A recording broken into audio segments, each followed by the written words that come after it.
Democracia y populismo.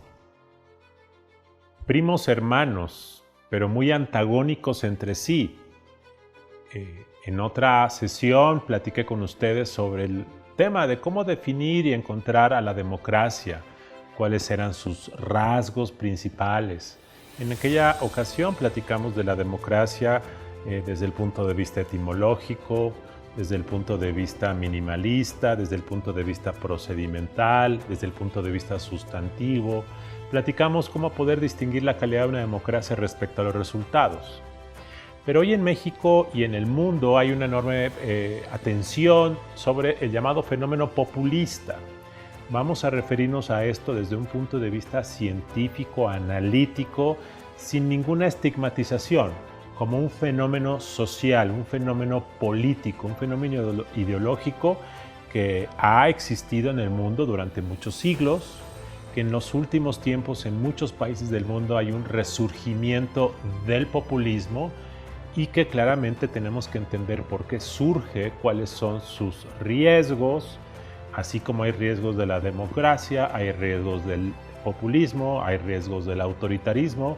Cada uno de estos también tiene ventajas y desventajas y esto es lo que quiero platicar con ustedes en los próximos minutos. Aquí ustedes podrán ver una serie de líderes populistas que han surgido en América Latina, que han surgido en Europa, que han surgido en los Estados Unidos de América y en otras regiones del mundo. Hay un resurgimiento del populismo. Y como lo hicimos con el tema de la democracia, vamos a platicar qué es esto del fenómeno del populismo, cuáles son sus características. Primero, es una narrativa política que postula una batalla permanente entre el bien, encarnado en la voluntad del pueblo, y el mal, representado por una élite, que puede ser económica, política e intelectual que ha abusado del pueblo. Esta narrativa es unánime en cualquier país donde exista un gobierno populista.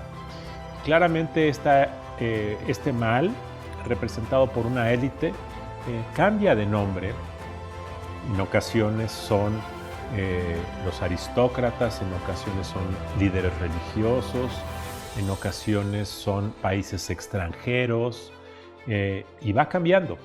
En ocasiones son partidos políticos, en ocasiones es una mafia del poder, pero siempre hay un malo y siempre el bueno es la voz del pueblo que ha sido abusada.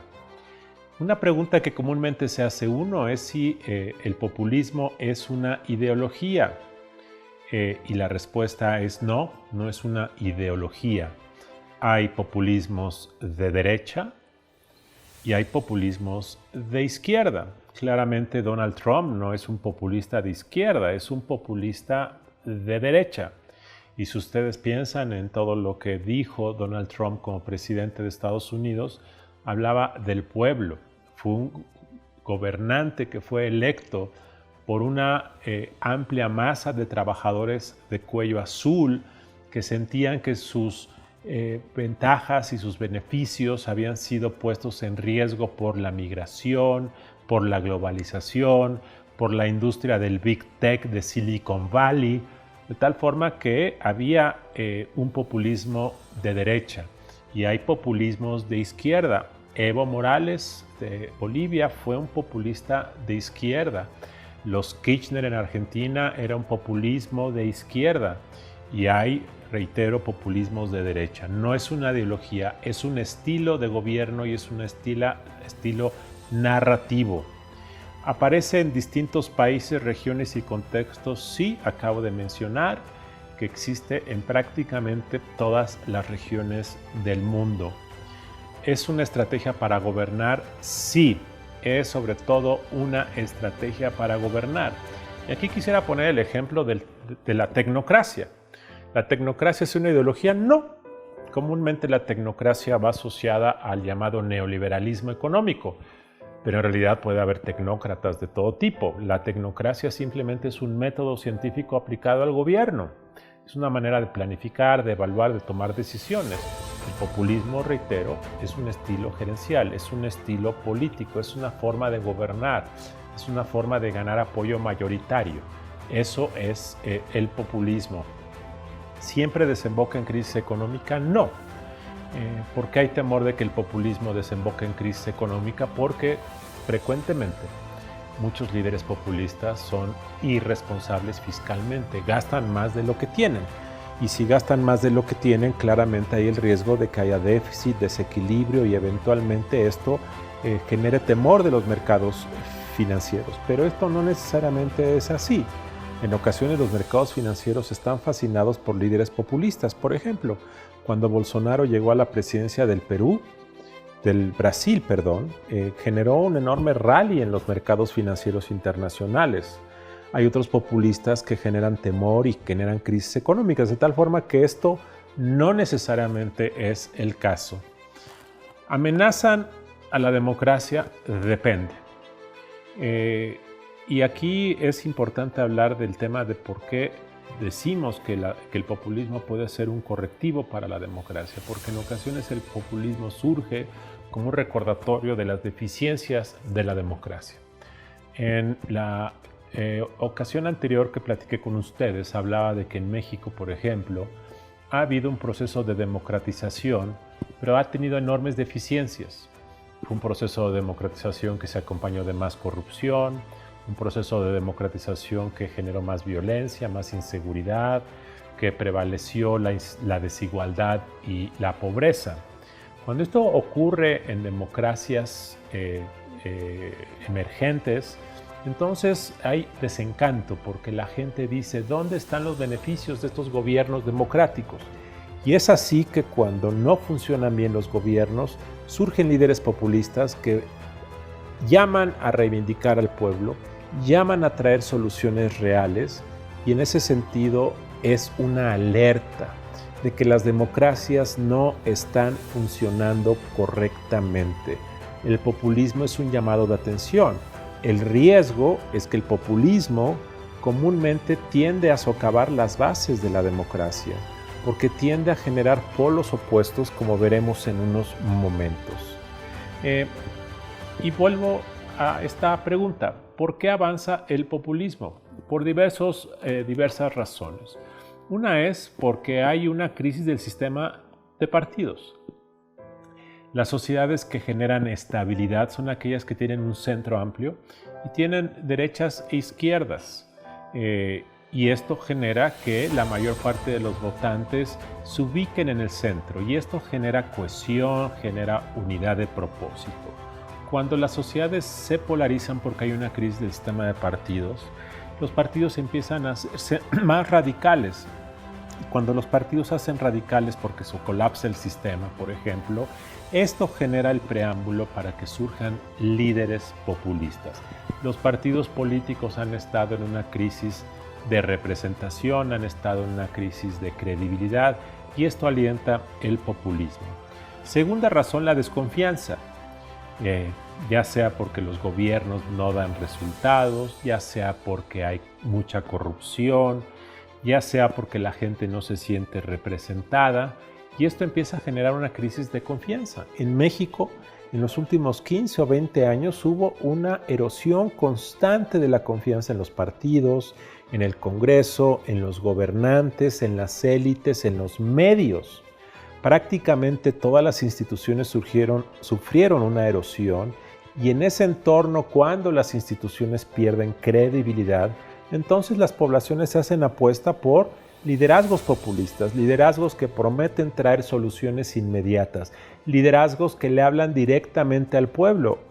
Veámoslo, si las instituciones se ponen en crisis, entonces surgen líderes que quitan a las instituciones del medio para hablarle directamente al pueblo. Y finalmente por la sensación de abuso de las élites. En todos los países del mundo hay élites en el sentido analítico, descriptivo de la palabra. Las élites no están identificadas necesariamente con un concepto de ingreso. Las élites pueden ser élites culturales, élites financieras, élites religiosas, élites de cualquier tipo. Pero como las élites por definición son reducidas en número, generalmente despiertan la antipatía de la población que no tiene acceso a ese nivel de influencia o de privilegio. Ser parte de una élite no necesariamente es fruto de la corrupción o de una ventaja indebida. Hay élites que se gestan a partir de la legalidad, del trabajo duro, de la meritocracia. Sin embargo, reitero, generan antipatía comúnmente entre segmentos de la población.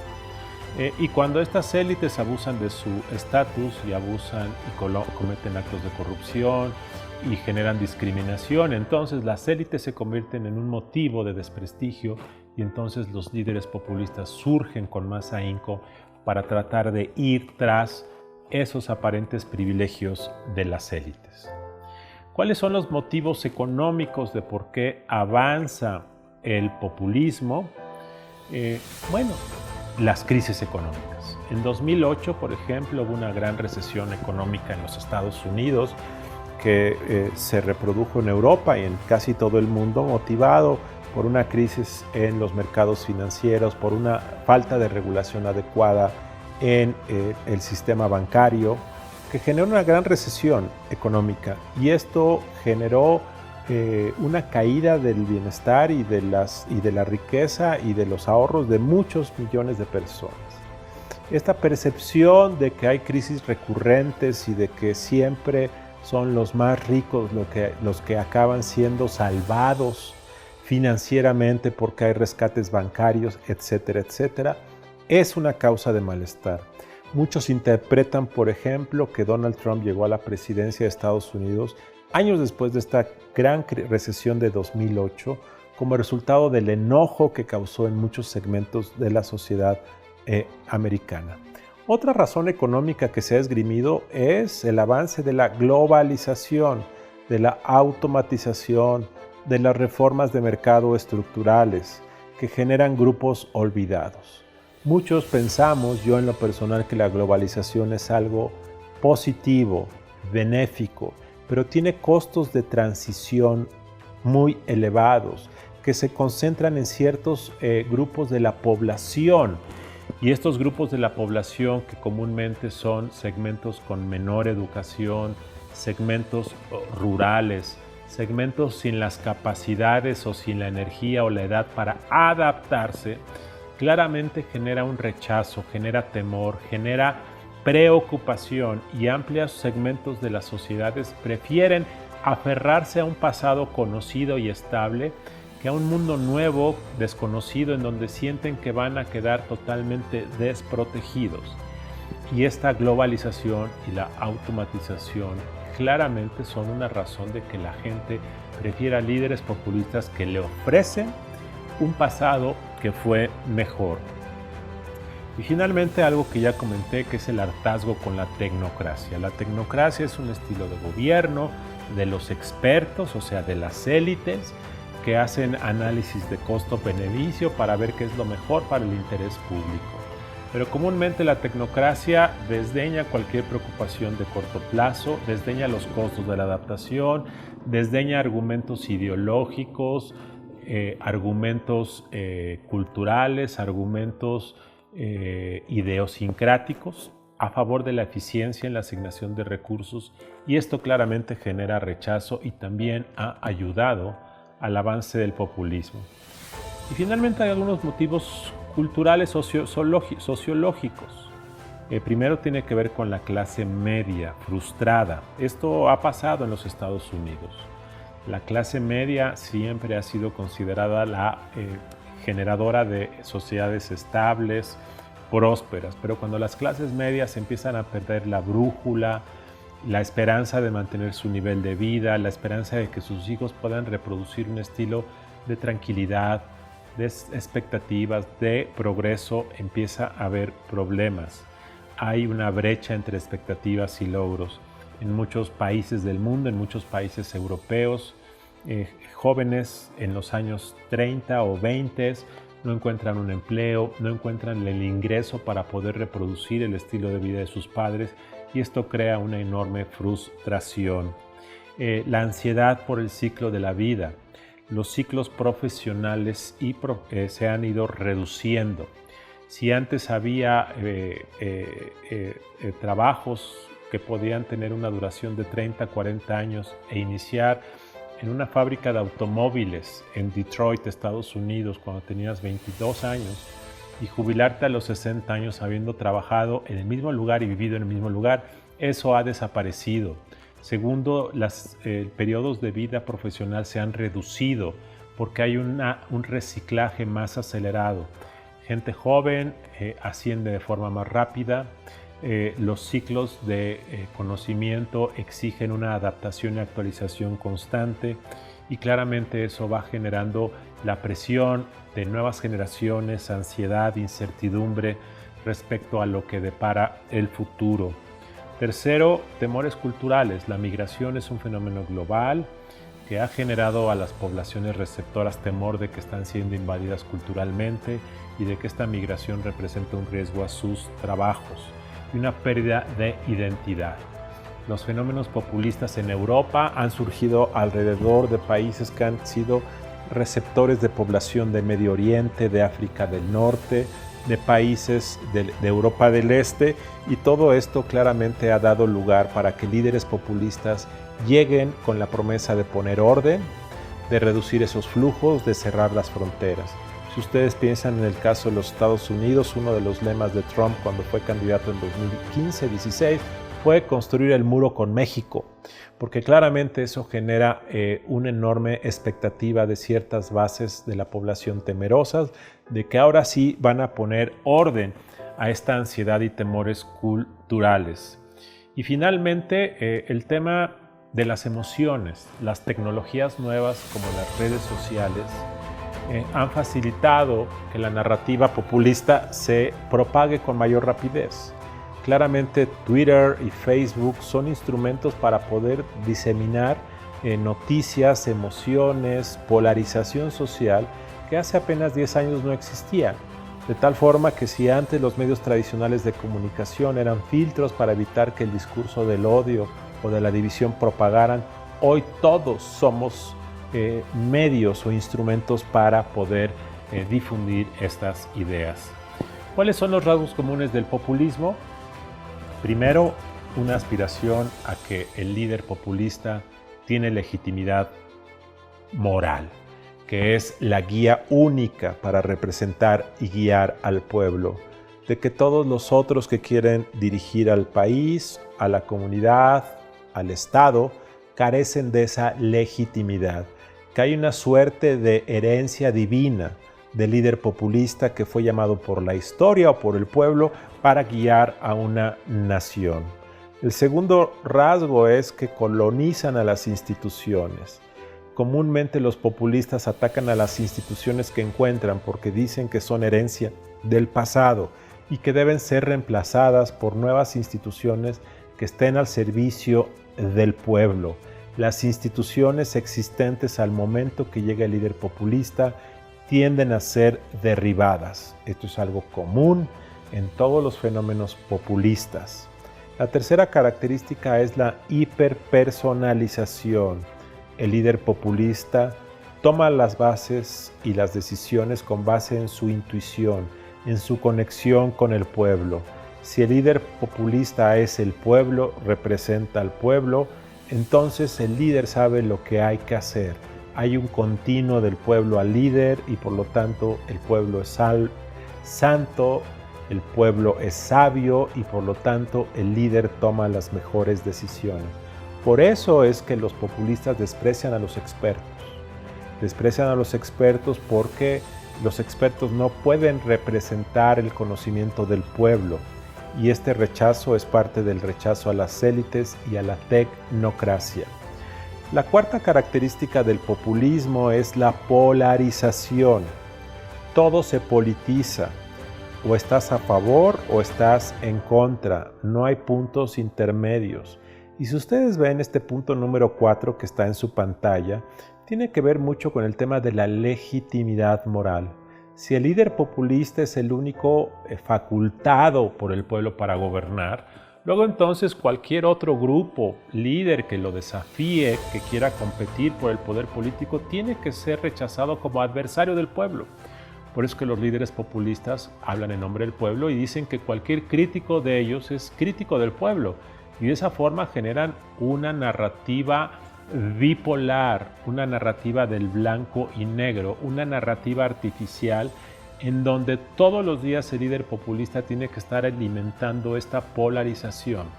Las sociedades con líderes populistas requieren inyección de polarización. Si no hay polarización, no hay experimento populista que se sostenga.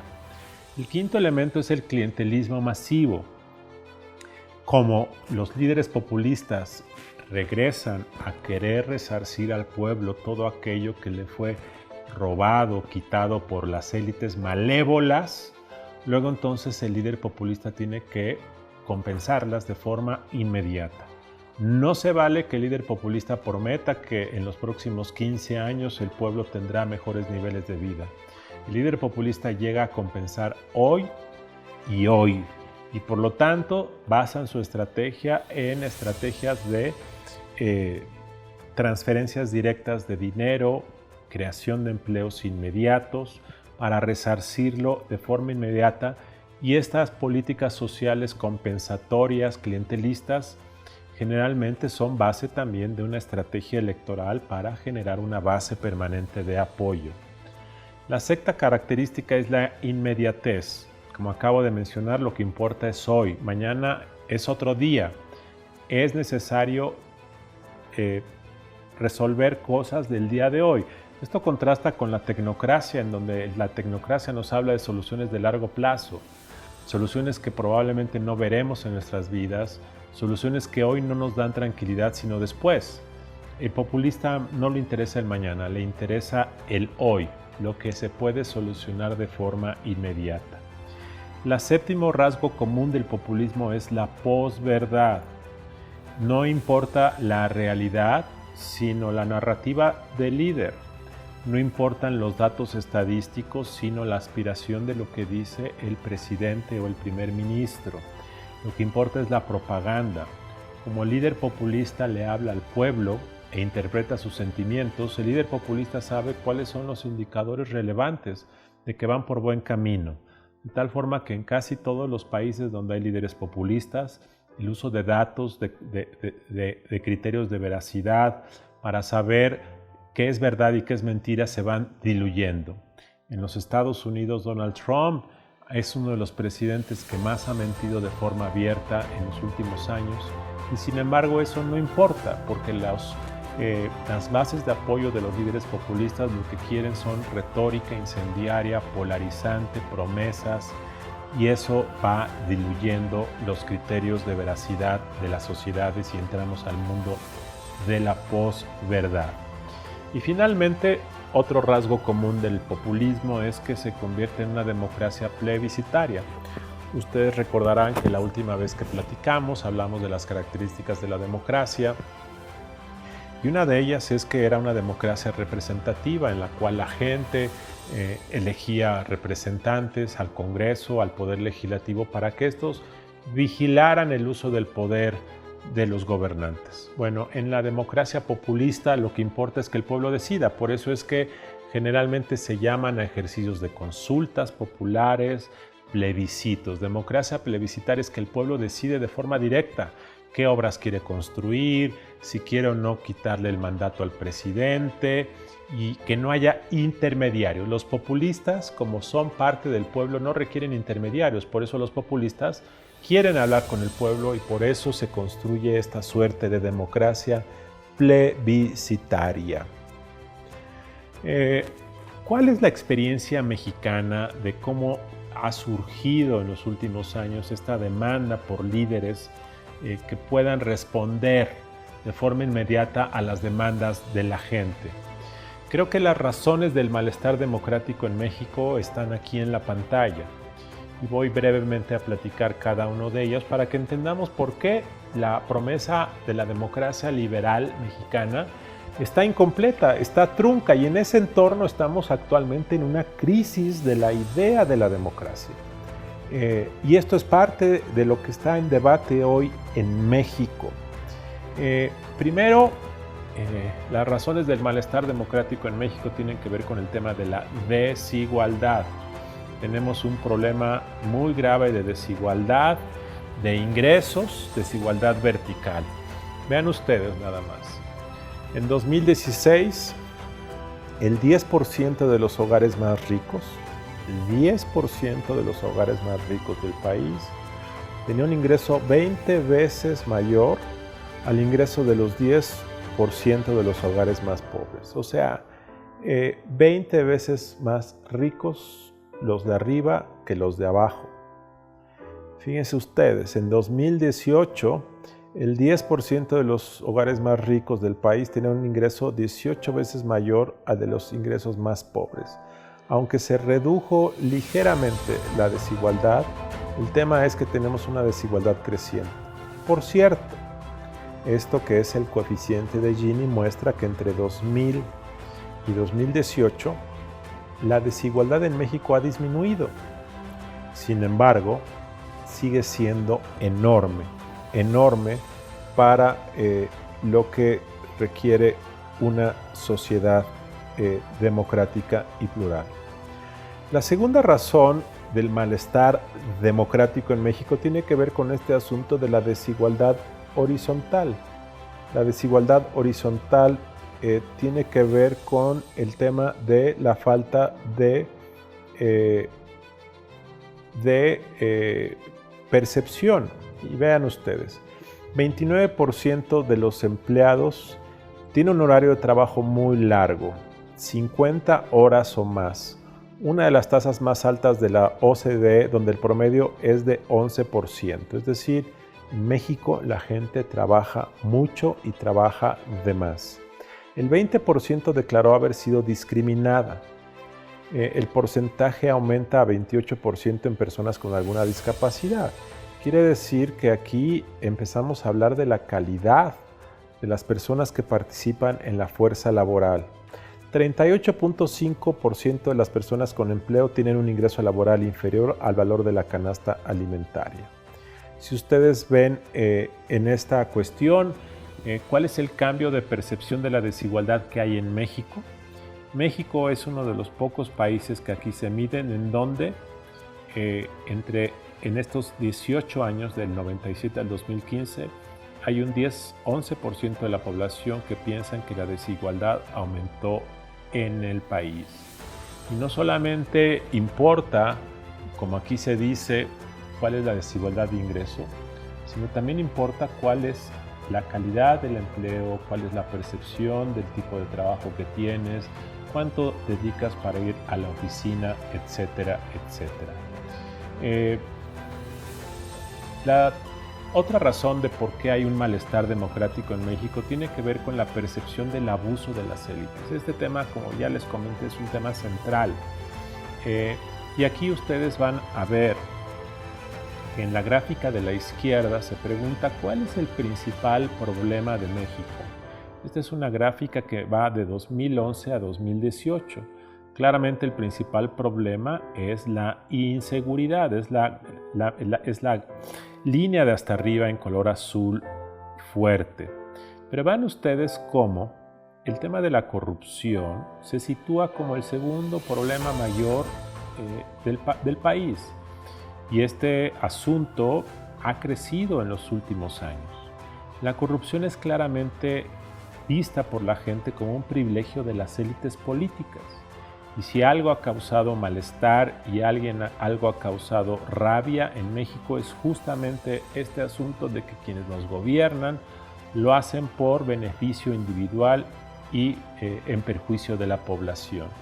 Y luego en el gráfico de la derecha ustedes van a ver esta pregunta de para quién se gobierna. Y vean ustedes, se gobierna el grupo poderoso en su propio beneficio. Y estos números nos muestran que están muy altos, más del 80% de la población lo piensa, y después de 2016 este número aumentó hasta 90%. Otra razón del malestar democrático en México es la percepción de que el gobierno no funciona. Y aquí se pregunta, por ejemplo, ¿Peña Nieto cumplió sus promesas? Y el 47% de la población piensa que pocas. El 37% ninguna. Si ustedes suman estas dos, les da que el 80% de la población o más piensa que el gobierno anterior no cumplió sus promesas. Solamente 14% de la población piensa que cumplió todas o la mayoría de las promesas. Con este récord de bateo o de percepción de bateo, es muy difícil que las sociedades puedan mantener una democracia funcional sin recurrir al fenómeno del populismo. Y finalmente, otra razón por la cual fracasa el modelo de democracia liberal y surge la tentación del liberalismo es este fracaso del relato. Miren ustedes, cuando yo estudiaba la carrera universitaria y luego tuve la oportunidad de estudiar un doctorado en ciencia política, yo recuerdo que había una gran esperanza de que las reformas de mercado que se estaban dando en muchos países de América Latina, incluida México, y luego la apuesta democrática institucional nos iban a hacer una sociedad más próspera, más feliz, más igualitaria, con menos corrupción. Esta promesa de que la democracia y el mercado nos iban a salvar fue una apuesta en la que muchos creemos y muchos creyeron. Pero hoy, en una sociedad como la mexicana, en donde la desigualdad sigue siendo amplia, donde hay falta de oportunidades, una sociedad racista, discriminatoria y clasista, donde sigue habiendo violencia doméstica en contra de las mujeres, donde hay mucha corrupción en el sector público, en el sector privado, en una sociedad donde hay más inseguridad.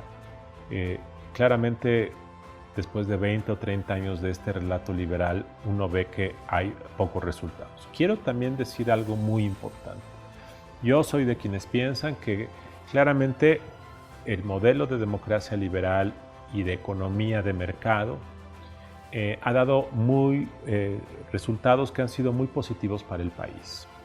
Tenemos, a pesar de todo, una expansión de la clase media, tenemos una integración comercial con Estados Unidos muy benéfica, tenemos más diversidad de productos para poder adquirir bienes y servicios, tenemos más libertades como país que hace 20 años, tenemos una serie de beneficios tangibles e intangibles, pero a la par tenemos todas estas deficiencias.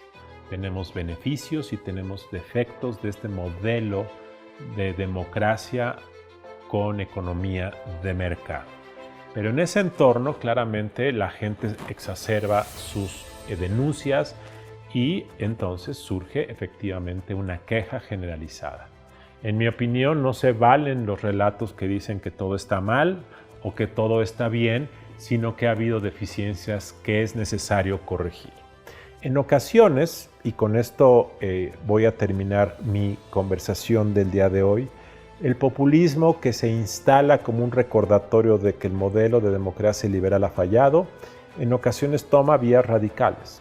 El populismo puede ser un corrector y en ese sentido puede ser un elemento benéfico para la democracia. Pero en ocasiones los populismos toman vías radicales. ¿Cuáles pueden ser algunas de ellas? Una es tratar de colonizar al Poder Judicial a través del cambio de los ministros o integrantes de las Cortes. Segunda manera de las vías radicales del populismo es acusar a los adversarios de ser antidemocráticos, desleales o antipatrióticos y querer rechazar y querer generar ese temor. Esto fue particularmente notorio y un caso que me viene a la mente es el caso en Venezuela. Durante muchos años quienes han gobernado eso han llamado que todos los líderes de la oposición son antivenezolanos, son desleales y atentan contra el pueblo. Otra vía radical del populismo es el ataque a los medios de comunicación y en ocasiones lleva a la clausura de algunos de estos medios de comunicación para cerrar la crítica. Otra vía radical del populismo es perseguir judicialmente a los opositores, meterlos a la cárcel, acusarlos de traición a la patria. Y esto ha ocurrido en muchos países del mundo, ha ocurrido en Rusia, ha ocurrido en Polonia, ha ocurrido en Hungría, y esto claramente es una vía radical del populismo. Otra es querer capturar a quien organiza las elecciones y querer tenerlo bajo control para que no haya posibilidad de que el gobierno populista pueda perder elecciones. Otra vía radical es meter reglas asimétricas para que no haya posibilidad de una competencia sana. Por cierto, en México durante muchos años, sobre todo en los años 90, hubo una lucha de la oposición al PRI, que era el partido hegemónico de la era, para tratar de arrebatarle muchas reglas que hacían muy difícil ganarle al partido político. Y afortunadamente eso permitió construir un piso más parejo. Claramente el riesgo en el futuro en México es que se quisiera otra vez generar un piso disparejo para darle beneficio a un partido en contra del resto de los partidos. Otra vía radical del populismo es la vulneración del pacto federal, porque los populismos son centralizadores, los populismos son unipersonales, los populismos no les gustan los intermediarios y cuando los populismos existen en países federales como México, tienden a generar un desequilibrio entre el centro y la periferia. Otra vía radical del populismo es utilizar a los militares con fines políticos y de control. Y esto es claramente un tema preocupante que ha ocurrido en muchos países del mundo. Ahí está otra vez el caso de Venezuela, en donde claramente, el presidente de aquel país había surgido, era un coronel de las Fuerzas Armadas, pero este fenómeno de una simbiosis entre los líderes populistas y los líderes militares dan lugar a que las Fuerzas Armadas se conviertan en un mecanismo de control político. Otra vía radical del populismo son las expropiaciones. Otra vez me viene a la mente el caso de Venezuela, en donde claramente ya se extrae, se destruye el concepto de propiedad privada y de certeza jurídica. Otros países populistas también recurren a la idea de crear una nueva constitución, donde nuevas reglas se imprimen, en donde la constitución se convierte en ocasiones en un instrumento de propaganda. El Banco Central en ocasiones es también parte de la agenda populista, en donde claramente se captura al Banco Central. En fin, estas son algunas de las facetas sobre el fenómeno populista que quería compartir con ustedes. Y era importante platicar del fenómeno populista que está en una discusión muy intensa en el mundo y en México, tratar de detectar las razones de su surgimiento, su desarrollo y los riesgos que esto implica. Muchísimas gracias.